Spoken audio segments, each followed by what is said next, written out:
Big Ox, #1 overall pick. Who you got Atlanta taking? Oh, it's easy. Easy, obvious answer to me. Mind you, I'm not as knowledgeable on these guys. I haven't seen too much of them. But I think the obvious pick is Zach Edey. I love it. I thought he was going to go for Klingon. I knew he was going to say Zach Edey. Big men always stick up for big men. You take the best player in the country. The best player in the country was Zach Edey. You got a shooter. You got a shooter and Trey. You got all that, man. Get you a dunk down big. You know who agrees with you? You see why people call you a contrarian? Rasheed Wallace. Rasheed Wallace said the same thing.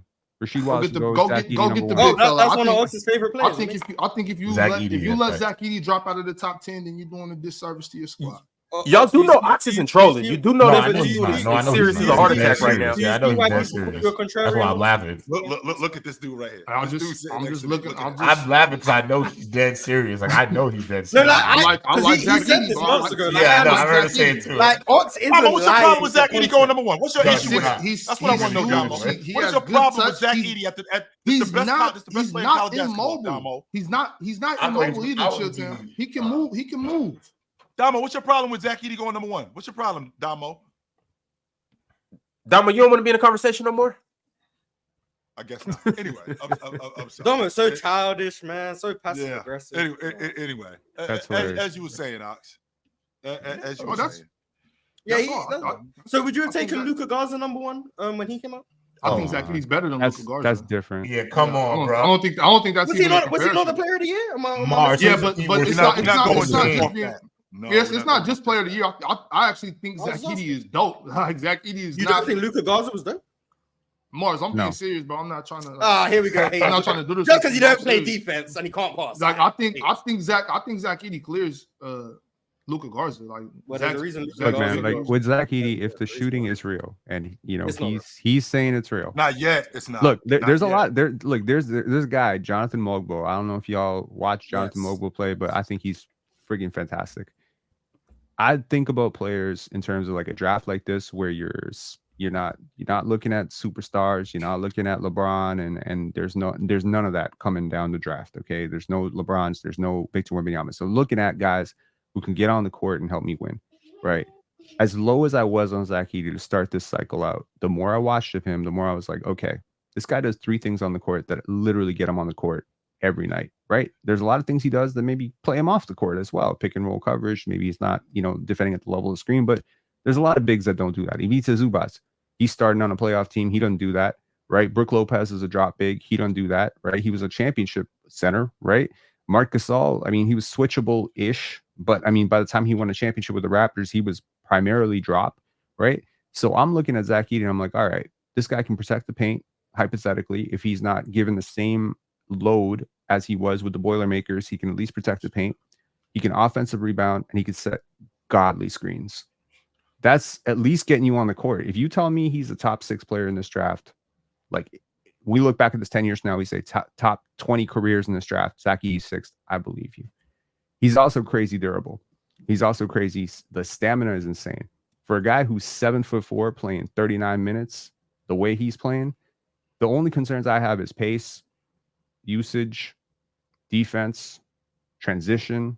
Can you play him off the court? I've seen him get spammed in international play on pick and roll. So I wouldn't take him #1, Ox, but I see what you're saying. I think I could go as high as 13, 11. Wow, that's really coming around for you, Penn, because you had him in the same category with Taco Fall. That's where you had him at. Yes, that was my first. Yeah, you did. Yeah, that's right. That's where you had him at. So you've come around a lot since. I think it's come down to the fact that this draft is just this ass. Like a lot of the players in this. I don't think it's as bad as you think it is. Right. It just doesn't have the premier guy. Yeah, so that's a big reason why Zach Edey to me is a good choice. I don't see any of these guys really being the guy that's going to take your franchise to the next level. So if you can get a guy like Zach Edey, who I think will be a good piece on a team that's trying to make a run. He's not going to be your best player, but he could come off. He could be your backup center and come play some. I'm just saying, just hypothetically, if Zach Edey ends up being your backup center that comes out and plays 16, 18 minutes a game and helps you win a championship, bro, this pick would not be wasted if you're still building your squad.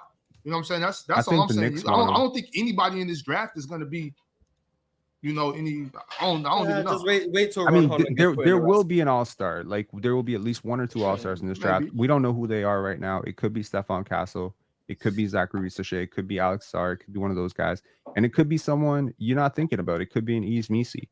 In the it could be Matas Bruzelis. It also could be Ron Holland. Sure. Could be Is Ron that your Holland. number one pick, Ron? Is that your number one pick? Ron Holland had a lot of upside. It could be Ron Holland. Hey, with that being said, hold on. Let me play this clip. Yeah, I was gonna ask about how people felt about what Matt's has been saying about Ricochet this whole draft cycle. Yeah, well, J-Rob, Weekday Freeman. Chill. Let me get your number 1 overall pick, and then I'll go ahead and play this clip of the best player in the draft talking about how he feels about the number 1 pick in the draft.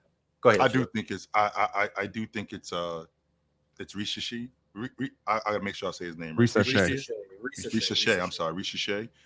I think Atlanta should move down because I actually like the kid from Tennessee better on their roster. Dalton Connect. Yeah, I like him better on their roster. Very much like what Danny Ainge did with Jason Tatum. He loved Jason Tatum. He just didn't love him at number 1. So I'm going to move down and I'll take him at number 3. And if that was realistic for Atlanta, I think that's something that they should look into. But to your point, Ron, and we're probably going to go over it. When another dude in the draft says got cut, bro. about another dude that this dude don't want nothing to do with me, I do have to question it. But anyway, I think I do think it's the kid from France. All right. I'm pulling this clip up right now of my favorite player in the draft, Matas Bruzelis. And this is what he has to say about the number 1 projected overall pick in the draft, Zachary Ricochet. You challenged him recently, possibly work out Hold against on. him. Where is that? Refresh this so we can see it from the beginning. All right, here we go. You challenged him recently, possibly work out against him. Where does that stand? Is that offer still out there? Do you feel like he's ducking you? I think everybody got it twisted once I said it. I respect Zach as a player, of course. He's a great player. He just doesn't want to see me like that. I'm just going to keep it real, like with everybody. I like it. That's crazy. I like it, yo. I respect it, but I'll bust his ass. He don't want nothing to do with me. That's how you're supposed to talk. That's exactly how it is. Yo, we got another bright-skinned fellow. Yes, sir. I respect him. Zachary the projected number 1 pick. Matt's is saying, hey, I'm better than him. So I'm better than him. I'm trying to figure out though. Mars, Damo, Pin, J-Rob. What does Zach do better than Matas besides shoot? Yes, he shoots, but he's 100 times better defender. How's that? That's a good. Does he clear him? I think Matas is better. Does he clear him? I think Matas is better help side. You've been doing your homework on 100 times with these drafts. Isn't that kind of I wouldn't say he's better. He's a better defender. My question. I agree, he's a better defender, but I think they'll be used different in the league. But I think how big is the gap, Damo, between them two as a defender? Damo frozen. We lost him. Okay, I'm back. I should be back. This is the gap, Damo. Is this too wide? Defensively, to me, and I want to preface my statement by saying maybe I'm just a Ricochet hater. Maybe I'm just a hater of Ricochet. So let me start by saying there, I don't see the gap being that big between them defensively and offensively. The only thing I could say he does better than him is shoot the basketball, and we're talking about from the corner mainly. So if we start talking about above the break threes, they might. Stop and pop. He's a better playmaker too. He just didn't show it last year. Who's a better playmaker? He's a better playmaker. He didn't just show it. That's offensive role, man. He has to show it. Well, he has to show it to me. I ain't gonna lie. He has to show me. But other than that, I'm with Bruzelis all day. He don't. Well, while Damo's frozen, Mars, I get better takes than you. I just don't show it. Come on, you can't say that. No, I'm a better shooter than you. I just decided not to shoot better this year. Hold on, Matas man. did say something. He was like, if I shot fantasy, I'd be the there number are one pick. players. There are players we saw. Look, to me, if you're a young guy out there trying to break into the draft cycle, trying to cover drafts, whatever, watch kids in AAU. That's where you get a clearer expression of the player they're actually going to be when they're playing up against guys. But if you're talking about freshmen coming in or young kids going up against grown men, yes, you are in a box, bro. You are in a role. If that's your role, that's what you're going to do. You can do things outside of that role. You know, Zach Edey's talking about how he can shoot jumpers. He just didn't have a chance to show it. Jonathan Mogbo talking about how he used to launch threes all day. He used to be a point guard, bro. But he's playing center, power forward for San Francisco. That's your role. So, yeah, you're not the player that you had. You don't have to be the player that you were in college because that's what your college needed you to do, right? Like, there are a lot of players we've seen, you know, that played center. Exactly. We've seen these players play center, power forward in college and then transition over to the wing. We've seen players do the exact opposite. So I'm just saying, like, you're not the player that you were locked into your position, especially true for a guy like, you know, Zachary Rissache or Bilal Coulibaly last year where they're playing with grown men, man. I don't think we give fair context to the fact that 18-year-olds playing up against grown men. It's a different context. Matas was doing that too, though. Matas was in the G League.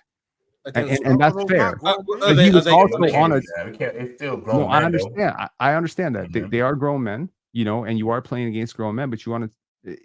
I'm not underrating Matas. He's a top 5 player on my board. It just, to me, the gap is big enough. Like, I'm really high on him, actually. I really am.